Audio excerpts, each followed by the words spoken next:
Hi friends, అమావాస్య రోజు గుమ్మడికాయ తీసుకొచ్చాం ఫ్రెండ్స్ మా ఇంట్లోకి. అమావాస్య రోజు గుమ్మడికాయ కడితే చాలా చాలా మంచిది. గుమ్మడికాయ ఎలా ఉండాలంటే ఇలాగా, ఇప్పుడు ఈ వీడియోలో ఉంది కదా, అలాగా పైన కాడు ఉండాలి.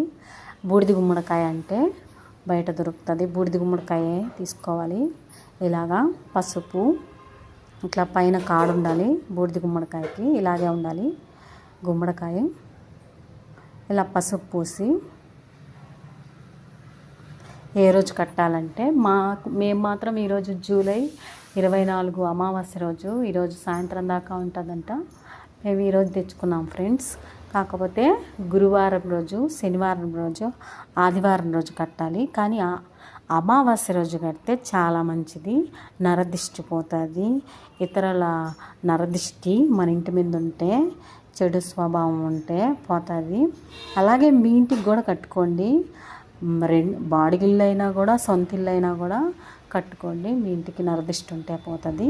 ఇలాగా నేను ఈ వీడియోలో చూపించిన విధంగా ఇలాగా సింబల్ వేసి ఇలా కట్టండి.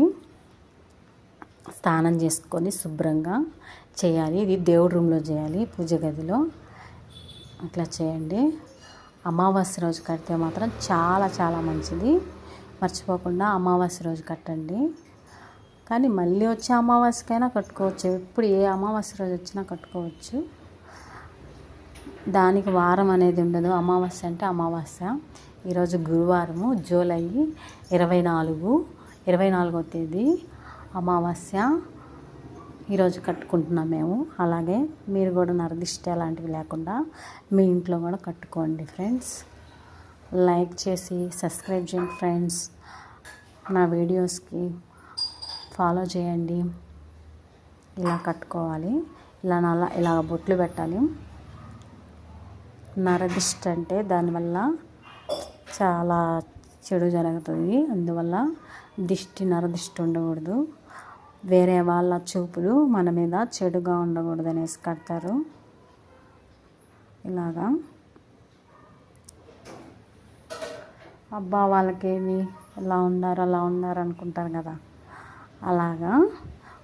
అలా ఉండకూడదని ఇలాగ గుమ్మడికాయ కడతారు.